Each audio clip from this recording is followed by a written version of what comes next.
안녕하세요. 짱쌤과학의 장은경입니다. 우리 이번 시간에는 빛과 파동이라고 하는 이 대단원을 마무리해보는 시간을 갖도록 할게요. 먼저 빛과 파동, 빛이랑 파동 둘로 나누어서 살펴보려고 하는데요. 이 왼쪽에는 빛 부분을 정리하고 오른쪽에는 이 파동 부분을 정리해보도록 합시다. 먼저 빛부터 우리 한번 생각을 해볼까요? 빛. 우리가 물체를 볼 수 있는 것은 빛이 있기 때문에 가능한 거죠. 그럼 이렇게 물체를 보는 과정은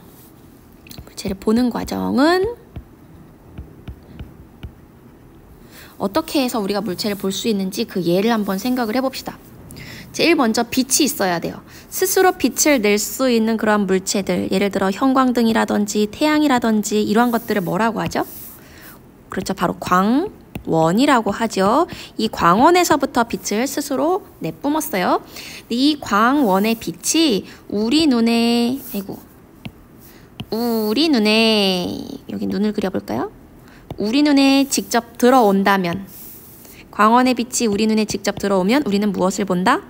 그렇죠. 이 형광등이라고 하는 광원이 우리 눈에 직접 들어오니까 우리는 형광등을 보는 거예요. 그렇다면 우리가 다른 물체를 본다. 예를 들어 책을 본다. 여기 책을 하나 준비를 할게요. 책이라고 하는 물체가 있어요. 이 물체를 보는 과정은 어떻게 되죠? 그렇죠. 광원에 있는 빛이 책이라고 하는 물체에 부딪혀서 우리 눈에 들어오면 우리는 책이라고 하는 물체를 보게 되죠. 이렇게 우리가 어떤 물체나 광원을 보는 과정은 제일 먼저 광원에서부터 빛이 시작을 한다. 그래서 물체에 부딪히거나 또는 바로 눈으로 들어와서 우리는 광원이나 물체를 볼 수 있다라는 거죠. 그리고 빛은 아주 중요한 특징이 있어요. 휘어져서 가는 것이 아니라 항상 똑바로 곧게 나아가는 성질이 있죠. 이것을 빛의 직진성이라고 하는데, 빛이 직진하기 때문에 나타나는 특징, 가장 중요한 게 뭐죠? 그렇죠. 그림자가 생긴다는 거죠. 빛을 받은 부분은 밝게 빛나고 빛을 받지 못하는 부분은 상대적으로 어두운 이렇게 그림자가 생긴다는 겁니다. 그 다음 빛은 또 어떤 특징이 있느냐? 여러 가지 색깔의 빛을 합할 수도 있어요. 그래서 한 가지 다른 색깔로 만들 수 있는데 이것을 빛의 합성이라고 하죠. 그럼 빛을 합성하기 위해서는 가장 기본적인 색깔이 있어야 돼요. 가장 기본적인 빛의 색깔 몇 가지? 세 가지가 있습니다. 이것을 빛의 삼원색이라고 하는데, 빛의 삼원색 무엇이 있었나요? 그렇죠. 빨간색, 또 초록색, 또 파란색이 있죠. 이것을 빨간색을 뜻한 R, 초록색을 뜻하는 G, 파란색을 뜻하는 B라고 해서 RGB라고도 불러요. 그럼 이 세 가지 색깔의 빛만 있으면 모든 색깔의 빛을 다 만들 수 있는데, 빨간과 초록을 합하면 어떤 색? 노란색이 되죠. 초록색과 파란색을 섞으면 청록색이 되고요. 그리고 빨간색과 파란색을 섞으면 자홍색이 되죠. 자홍색. 그리고 셋 다 섞으면 흰색이 됩니다. 이렇게 빛은 합하면 합할수록 밝아지는 특징이 있고, 그리고 이 빨간색, 초록색, 파란색의 강도를 서로 조절을 하다 보면 이 노란색, 청록색, 자홍색 말고도 무한히 많은 여러 가지 색깔을 만들 수 있습니다. 그래서 이러한 원리를 이용해서 전광판, TV, 또 스마트폰, 모니터, 조명, 점유화 이런 것들을 만들 수가 있었죠. 그런데 또 빛은 어떤 성질이 있냐면은 반사하는 성질이 있어요. 반사라고 하는 것은 튕겨나가는 거죠. 그리고 또 굴절하는 성질도 있어요. 굴절이라고 하는 것은 뚫고 들어가는데 꺾여 들어가는 거예요. 그럼 반사하는 성질을 이용한 도구는 뭐 하시죠? 빛이 튕겨나가는 거? 바로 거울이 있지요. 그럼 꺾여 들어가는 현상을 이용한, 굴절을 이용한 도구는 렌즈가 있어요. 그럼 거울과 렌즈에서 어떻게 상이 나타나는지 이 부분 우리가 정리해 볼 필요가 있죠. 그럼 먼저 거울부터 한번 생각을 해볼까요? 거울의 종류는 여러 가지가 있죠. 어떤 것들이 있나요? 평면 거울, 평평한 거울 있고, 볼록 거울 있고, 오목 거울 있죠. 셋 다 빛이 부딪혀서 튕겨나가는 그런 특징이 있어요. 근데 평면거울, 가장 많이 쓰는 평면거울은 어떤 특징이 있어요? 실제 물체랑 그리고 거울 속에서 보이는 상과 크기가 같죠. 크기가 같고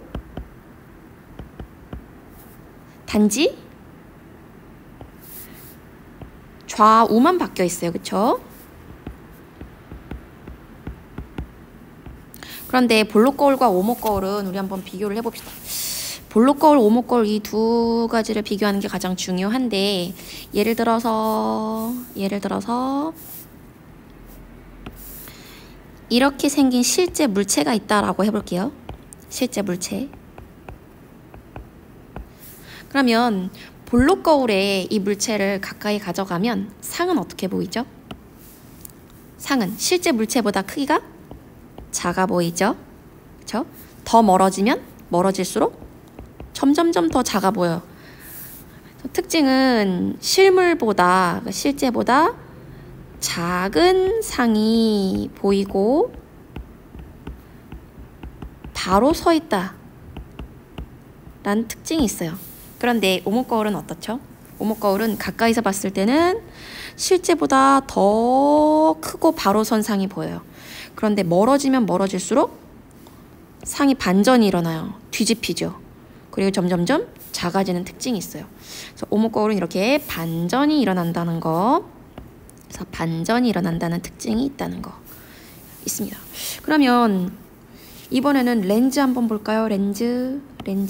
렌즈도 볼록 렌즈와 오목 렌즈가 있어요. 만져봤을 때 가운데가 볼록하면 볼록 렌즈, 오목하면 오목 렌즈죠. 여기도 똑같은 이러한 물체가 있다.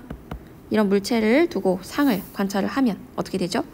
볼록 렌즈는 가까이 되면 물체가 굉장히 크고 바로 선 상으로 보여요.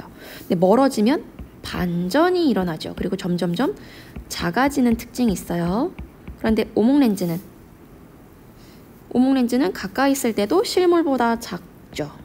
작게 바로선 상이 보이고 멀어지면 멀어질수록 점점점 바로선 상태로 더 작아지는 특징이 있습니다. 그래서 우리 정리를 하자면 볼록 거울에서 나타나는 상과 오목 렌즈에서 나타나는 상이 굉장히 비슷한 특징이 있어요. 그쵸? 그리고 오목 거울에서 나타나는 상의 특징과 볼록 렌즈에서 나타나는 상의 특징이 굉장히 유사한 특징이 있었어요. 그쵸? 이러한 특징이 있었습니다. 그리고 빛이 진행하는 경로를 그림으로 한번 그려본다면 거울에서는 어떻죠? 여기 볼록 거울과 오목 거울을 그려볼까요? 네. 볼록 거울에서는 빛이 부딪히면 그렇죠. 이렇게 튕겨나가죠. 이렇게 튕겨나가고 오목 거울에서는요. 빛이 한 점에서 이렇게 모이게 되는 특징이 있죠. 렌즈는요. 볼록 렌즈랑 오목 렌즈를 그려볼까요? 볼록 렌즈랑 오목 렌즈.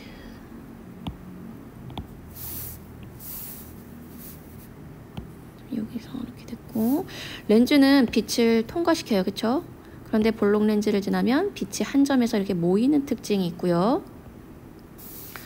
오목 렌즈는 빛이 퍼지는 특징이 있습니다. 이런 특징이 있다는 거. 그럼 그 다음 파동을 볼까요? 파동은 어떤 특징이 있었죠? 우선 파동이 어떻게 해서 발생하는지 물결파를 가지고 생각을 해볼게요. 잔잔한 호수에 돌을 던졌어요. 그러면 물결이 막 일랑일랑 생기죠. 그런 것을 그렇게 뭔가 진동이 쫙 전달되는 현상을 파동이라고 하는데, 파동이 만들어진 근원을 파원이라고 했어요. 그쵸? 그리고 이 파원에서부터 진동이 쫙 전달되는 현상, 이것을 파동이라고 했죠. 근데 이때 주의할 게 있어요. 파동이 전달될 때 예를 들어 물결파에서 물 입자가 직접 그 진동을 전달하나요? 그 물 입자가 진동을 전달하긴 하지만 물 입자가 직접 이동하는 것은 아니죠. 그래서 여기서 주의할 것은 에너지만 전달된다는 거예요. 에너지가 그 파동을 전달하는 그 매질에 의해서 이동하는 것이지 그 매질 자체가 직접 이동하는 것은 아니다 라는 거죠. 근데 이 파동의 종류가 있었어요. 파동의 종류 무엇이 있었죠? 그렇죠. 종파와 횡파가 있었어요. 종파랑 횡파. 이 둘의 차이가 뭐였죠? 그렇죠. 종파는 파동이 진동하는 방향과 진행하는 방향이 같았어요. 예를 들어서 용수철을 압축, 팽창, 압축, 팽창 하는 것처럼 이 용수철이 왔다 갔다 진동하는 방향과 진행하는 방향이 나란하면 종파였죠. 횡파는요.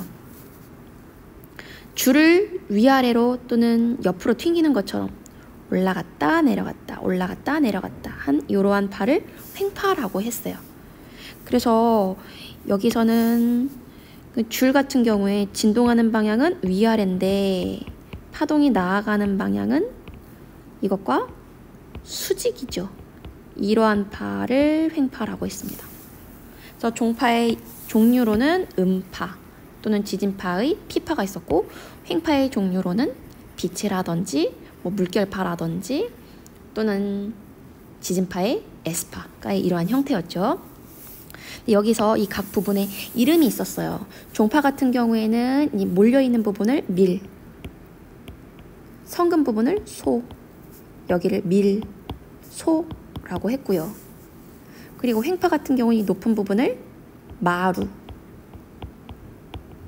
이 마루, 그러면 여기 오목하게 아래로 내려간 부분을 골이라고 했죠. 그래서 마루에서부터 그 다음 마루까지의 거리 또는 골에서부터 골까지 이 거리를 우리가 파장이라고 했죠. 이 거리를 파장이라고 하고, 진동 중심에서부터 마루까지 또는 진동 중심에서부터 골까지 이 너비를 진폭이라고 했어요. 그리고 한 번 진동하는 데 걸린 시간을 주기라고 했고, 1초 동안 진동한 그 횟수를 진동수라고도 했습니다. 그래서 주기랑 진동수는 서로 역수관계라고도 했습니다. 그럼 이 파동 중에 우리가 또 소리에 대해서 배웠어요. 소리. 그렇죠? 소리. 소리는 종파인가요? 횡파인가요? 소리는 종파예요. 종파인데 종파는 우리가 분석하기 힘드니까 횡파의 형태로 바꾸어서 우리가 분석을 했어요. 그래서 소리의 크기라든지 높낮이라든지 소리의 특징, 이것들을 그 파동의 모양을 보고서 우리가 어떤 소리다라고 이제 이야기를 했었는데, 소리의 크기를 결정하는 요소는 뭐였죠? 소리의 크기. 소리의 크기를 결정하는 것은 파동의 진폭이었습니다. 그래서 진폭이 크면 클수록 소리가 큰 소리가 났다라는 거였고, 또 소리의 높고 낮은 정도, 이것을 우리가 소리의 높낮이라고 표현을 했죠. 소리의 높낮이는 무엇에 의해? 진동수에 의해 결정되었는데, 진동수가 크면 클수록, 더 빨리빨리 진동할수록 소리의 높낮이가 더 높다. 그리고 소리의 특색, 음색이라고 하는데, 소리의 음색은 무엇에 따라 결정된다? 파동의 모양, 즉 파형에 의해 결정된다. 그래서 그것이 어떤 악기인지, 피아노인지 바이올린인지 또는 사람의 목소리인지 멍멍이의 목소리인지 이 파형을 보고 우리가 알아낼 수 있다라는 것입니다. 이렇게 해서 우리 빛의 특성 그리고 파동의 특성에 대해서 정리해보는 시간을 가졌습니다. 빛도 파동의 한 종류라는 거 꼭 기억하시고 이 둘의 특징 잘 정리하시길 바랍니다. 오늘도 고생 많았고요. 다음 시간에 다른 내용으로 다시 만나도록 할게요. 여러분 안녕.